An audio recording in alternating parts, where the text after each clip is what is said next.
Hey everyone, I'm Scott Stokely, and this video is what are the 3 things you can do to improve your sidearm? Now, when I first got this question, I was actually hesitant to answer because throwing correctly isn't a matter of doing individual things right? There's no magic bullet that's gonna get you throwing right. It's about having every single part of the throw correctly and then executing all the parts every time.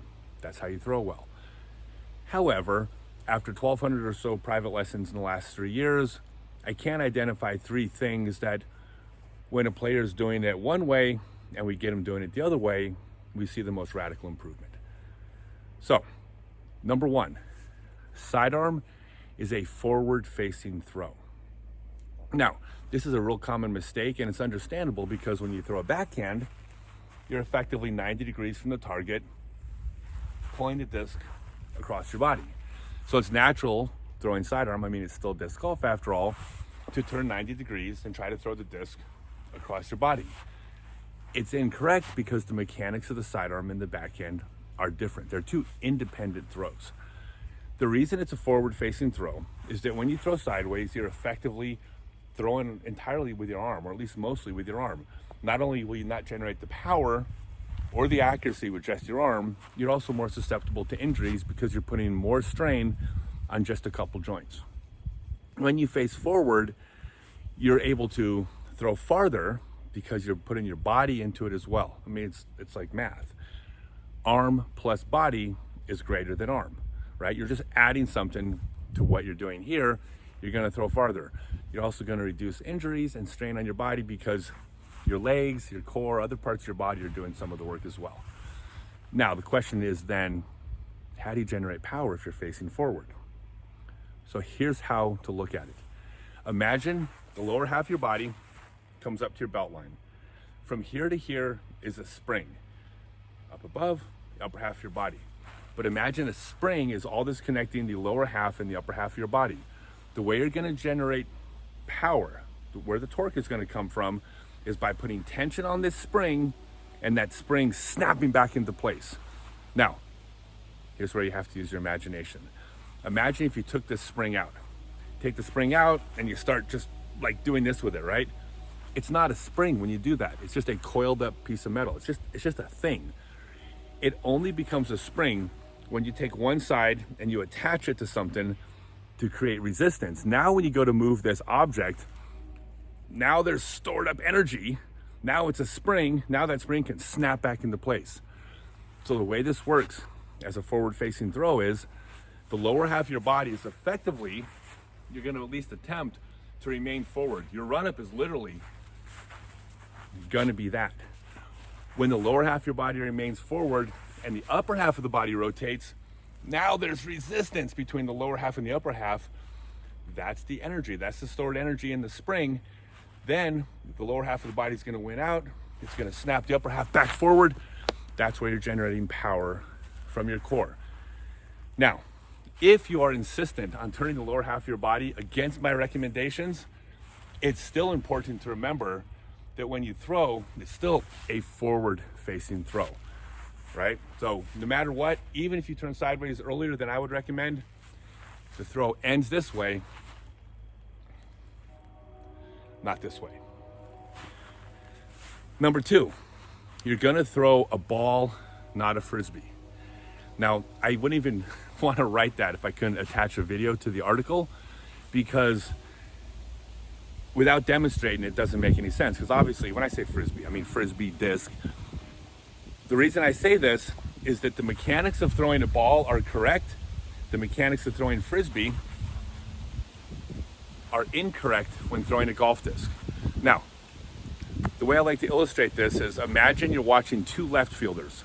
They're gonna catch the ball, the runner tagging from third base, they gotta get the ball to the home plate in a hurry. In other words, this object in their hand, they want to leave their hand as fast as possible.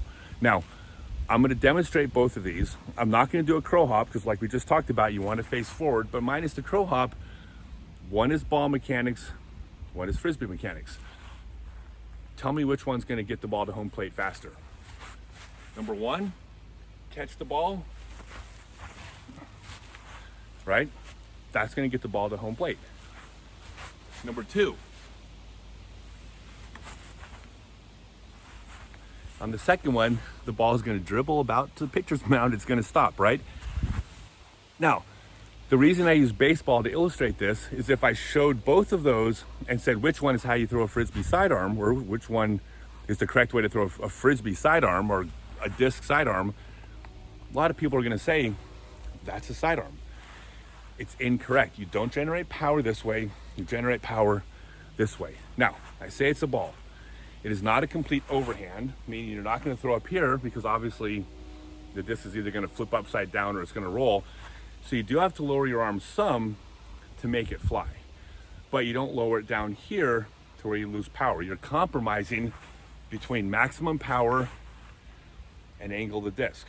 So the final question with this then is, if you're throwing like this, how do you throw the disc at different angles? Clearly you're not going to throw an anhyzer every single time. Well, the way you do that is right here. You're going to throw the mechanics of throwing a ball, a 3/4 sidearm they call it in baseball. Bam, somewhere around 15 to 20 degrees. You want to throw a 15 degree anhyzer flat. Right here, you lean to the side 15 degrees. You want to throw this with a hyzer, a 15 degree hyzer, you're going to lean to the side 30 degrees. But either way, your arm relative to your body is a ball throw, not a frisbee throw. This is why if you watch any good sidearmer on tour, right? You watch them throwing an approach hyzer shot, sidearm hyzer around a tree. You don't see them doing this, right? You see them doing this, right? The reason they're doing this, stand them up straight. They're throwing with the correct mechanics to throw a ball, not a frisbee. So that's number 2. Oh, I'm sorry, I should point out, you can put the angles of a drive on a bell curve. The majority of the throws are throwing a ball. When you get to the outliers, there's going to be angles where you simply cannot lean enough. Yes, you're going to have to drop your arm down and throw that frisbee throw. A spike hyzer, a super angled, extreme angle hyzer flip. Yeah, you're throwing a frisbee throw, but you're also sacrificing power when you do it. So the majority of throws, 15 degree anhyzer, adjust the angle here. Outliers, get to drop or raise your arm. Number 3, you have to use your wrist. Okay, you cannot put too much wrist on the sidearm. Now again, doesn't apply to the backhand. With the backhand, discs spin automatically. That's why if you never played disc golf in your life and you go buy a disc or buy a frisbee from a store and you do this, it flies, right? That's frisbee. That's because when you do this, the frisbee spins. Sidearm requires intentional and deliberate putting spin on the disc. That's why it's typically a trickier throw to learn, because there's a skill involved in throwing the sidearm, the skill of spinning the disc. 2 ways you do that. First, by facing forward, generating that torque or increasing the torque in your core by facing forward. But number 2 is with your wrist. Take the disc, wrist back, all the way and all the way forward. When you release the disc, you're going to use your wrist to put as much spin on the disc as possible. The way you're going to get there, on the backswing, on the second step of the backswing, the weight of the disc is going to pull your wrist cocked into place. So you got a firm grip on the disc, your wrist is loose. If you had a pendulum backswing on the second step, the way the disc is going to go 1, 2, wrist cocked. If you do a windmill backswing, disc starts to turn towards you. 1, 2. In both cases, on the second step, that wrist is cocked. Then when you throw, regardless, you're in this position right here. Lower half of the body forward, upper half of the body rotated, tension in your core, right? That's what we talked about on step 1. Arm back, wrist cocked, planned, and then pump that wrist. That's my way of trying to sound angry and aggressive.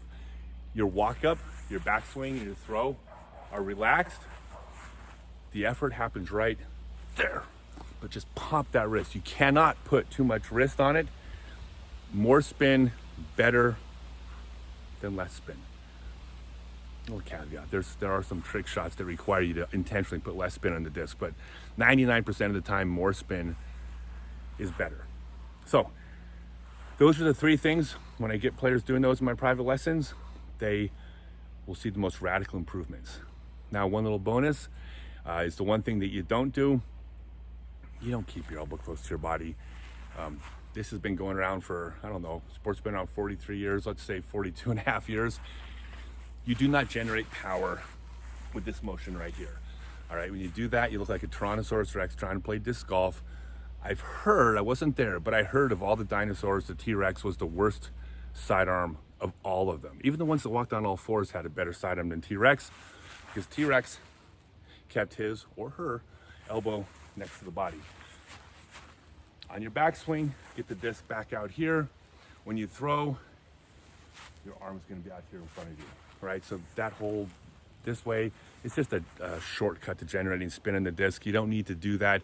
When you face forward and you cock your wrist, you have the rest of the mechanics right, you'll generate plenty of spin, I promise. So, those are the tricks to throwing sidearm.